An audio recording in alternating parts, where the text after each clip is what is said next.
Bienvenue sur ce nouvel épisode de la chaîne Peace and Law.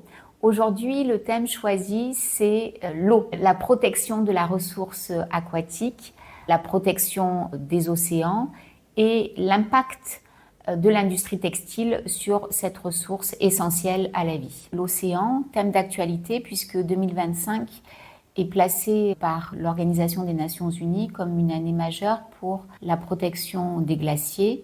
L'ONU souhaite sensibiliser aux conséquences de la fonte des glaciers et lancer un certain nombre d'actions en vue de leur préservation. La Commission européenne agit aussi depuis 2022 en révisant un texte majeur et clé de voûte du champ normatif applicable à la protection de l'environnement, qui est la directive de l'eau, et a fait évoluer la liste des polluants à éliminer des rejets aquatiques. L'industrie textile est particulièrement vulnérable dans ce contexte de crise de la ressource en eau à plusieurs égards. D'abord parce que, comme cela a déjà été évoqué, l'eau est un bien commun au même titre que les autres éléments constitutifs de l'environnement et à ce titre est protégée par les pouvoirs publics et notamment les préfets. Les entreprises de l'industrie textile qui sont considérées comme des installations classées pour la protection de l'environnement sont donc exposées à voir leur capacité quantitative d'usage de leurs ressources restreinte par des arrêtés préfectoraux en fonction des situations. Les entreprises textiles sont aussi exposées à des mises en cause de leurs responsabilités au regard des rejets de leurs résidus, notamment chimiques, dans les milieux aquatiques. Je pense au plomb, je pense au cadmium. Il existe des exemples de contamination à l'étranger, notamment en Chine, dans la région de la rivière des Perles, dans laquelle est localisé un certain nombre de grandes marques. Par le passé, des contaminations très lourdes aux métaux lourds ont pu être constatées. En France, rien de tel pour l'instant, pas encore de scandale écologique ou sanitaire. Pour autant, on a pu observer la nécessité pour des entreprises de revoir leurs sites industriels et d'investir dans des stations d'épuration beaucoup plus perfectionnées pour filtrer et limiter leurs rejets. Et ceci sous la pression douce mais ferme des pouvoirs publics et des contextes de concertation et de négociation qui ont abouti à des mesures concrètes de prévention de rejets qui pourraient être dévastateurs pour les milieux.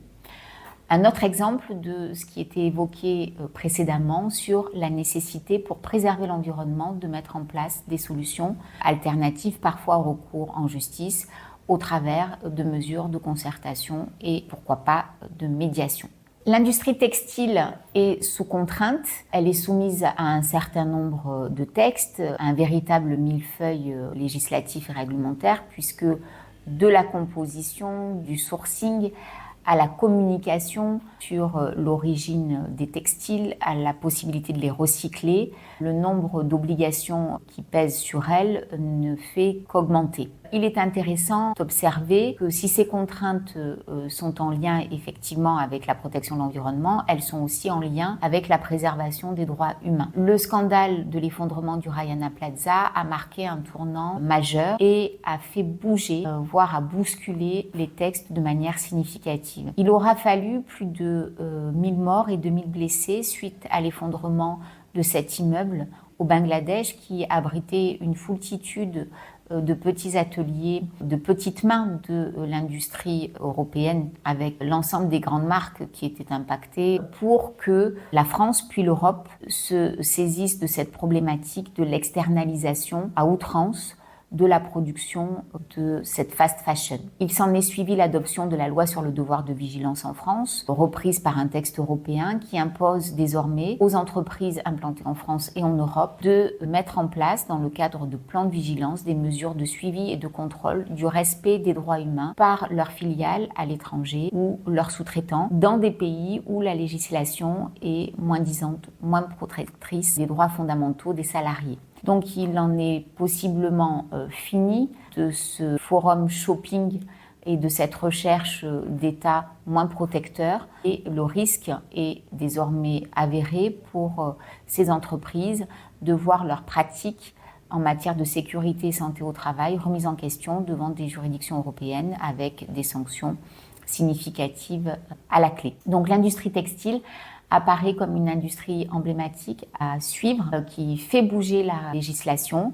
et qui pourra peut-être aussi faire bouger les modèles économiques vers des entreprises plus contributives avec d'autres modèles, sans doute de prise en considération de l'environnement, davantage axés aussi sur la prévention et la concertation. À suivre dans des nouveaux épisodes de Peace and Law. Merci de soutenir cette chaîne en likant et en la diffusant autour de vous pour que les consciences bougent et les esprits soient aiguisés sur ces questions de droit, d'environnement et de médiation.